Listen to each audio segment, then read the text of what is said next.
Assalamualaikum warahmatullahi wabarakatuh. Sebelumnya perkenalkan, nama saya Willy Arianto, program studi teknik informatika kelas B. Saya akan mempresentasikan tugas UAS Filsafat Umum YG diampu oleh Bapak Ibnu Ali SPDIM Fil.I. 1. Apa ciri utama yang membedakan filsafat barat modern dengan filsafat abad pertengahan dan klasik? Perbedaan utama antara filsafat barat modern, abad pertengahan dan klasik.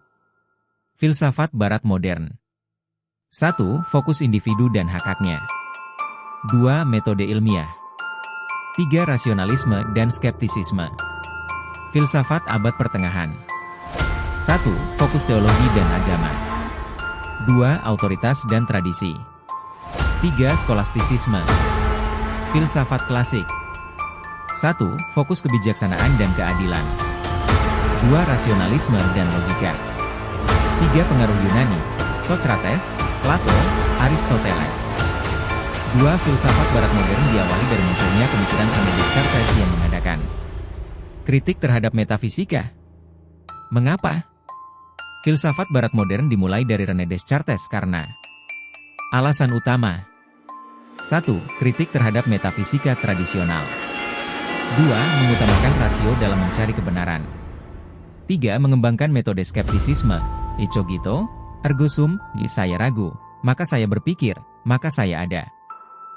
Kontribusi. 1. Dualisme, jiwa dan tubuh. 2. Rasionalisme. 3. Metode ilmiah. Dampak. 1. Munculnya filsafat modern. 2. Pengaruh pada filsuf seperti Locke, Hume, dan Kant. 3. Perkembangan ilmu pengetahuan dan teknologi. 3. Jelaskan bagaimana metode positivisme dan dialektis dalam memperoleh pengetahuan.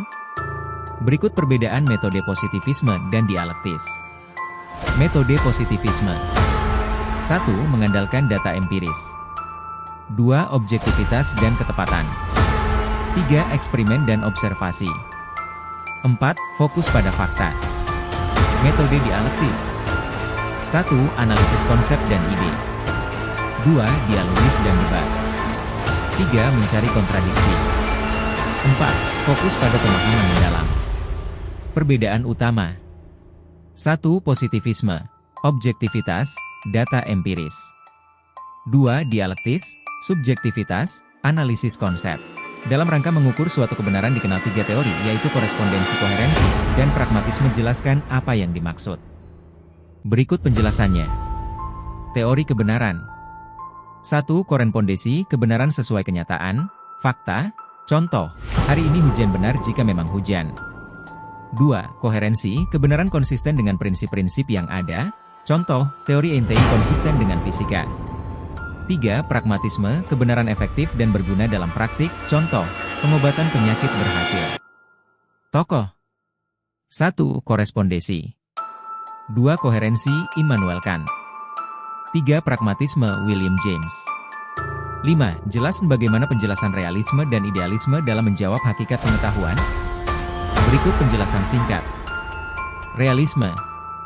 1. Pengetahuan berasal dari kenyataan objektif. 2. Kebenaran ada secara independen. 3. Mengutamakan pengamatan. Idealisme. 1. Pengetahuan berasal dari pemikiran subjektif. 2. Kebenaran relatif dan bergantung pada pemikir. 3. Mengutamakan pemikiran. Dalam kajian ontologi dikenal dengan materialisme, idealisme, dualisme, dan pluralisme. Jelaskan masing-masing tersebut. Berikut penjelasan singkat. Aliran ontologi.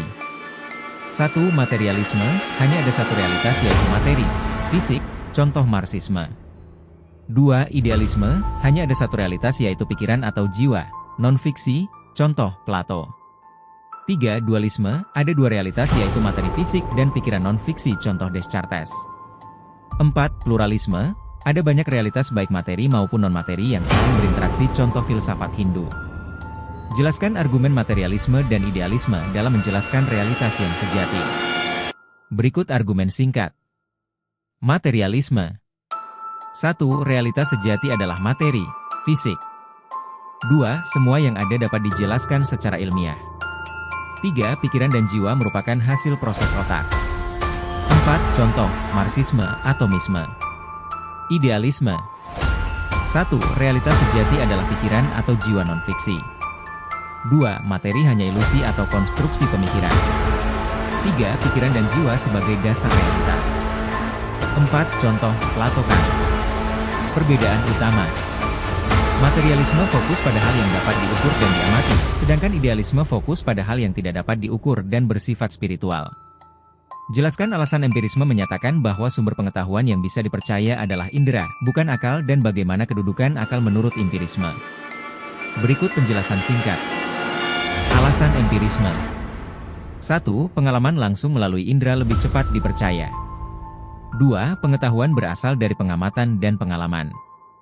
3. Akal hanya memproses data dari indera. Kedudukan awal. 1. Akal sebagai alat memproses dan menganalisis data. 2. Akal membantu mengorganisir pengalaman. 3. Akal tidak dapat menciptakan pengetahuan baru tanpa data dari indera. Jelaskan apa saja kelemahan indera dan akal dalam memberi pengetahuan. Berikut kelemahan indera dan akal. Kelemahan indera. 1. Terbatas pada pengalaman langsung. 2. Dapat menipu, ilusi. 3. Terpengaruh emosi dan kondisi fisik. 4. Terbatas pada kemampuan indera, misalnya batasan penglihatan. 5. Tidak dapat menangkap konsep abstrak. Kelemahan akal. 1. Terbatas pada data yang tersedia. 2. Dapat dipengaruhi prasangka dan bias. 3. Tidak dapat menciptakan pengetahuan baru tanpa data. 4. Dapat membuat kesalahan logika. 5. Terbatas pada kemampuan analisis.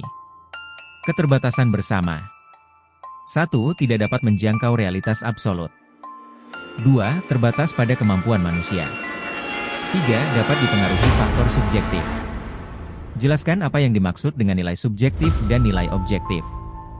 Berikut penjelasannya. Nilai subjektif. 1. Bersifat pribadi dan relatif. 2. Ditentukan oleh perasaan, pendapat, dan kepentingan individu. 3. Berbeda-beda antar orang. 4. Contoh, selera musik, preferensi makanan. Nilai objektif. 1. Bersifat umum dan universal. 2. Ditentukan oleh prinsip-prinsip moral, etika, dan hukum. 3. Berlaku sama untuk semua orang. 4. Contoh, keadilan, kejujuran, dan hak asasi manusia. Sekian presentasi dari saya, kurang lebihnya mohon maaf jika kurang, ditambah jika lebih dikembalikan. Assalamualaikum warahmatullahi wabarakatuh.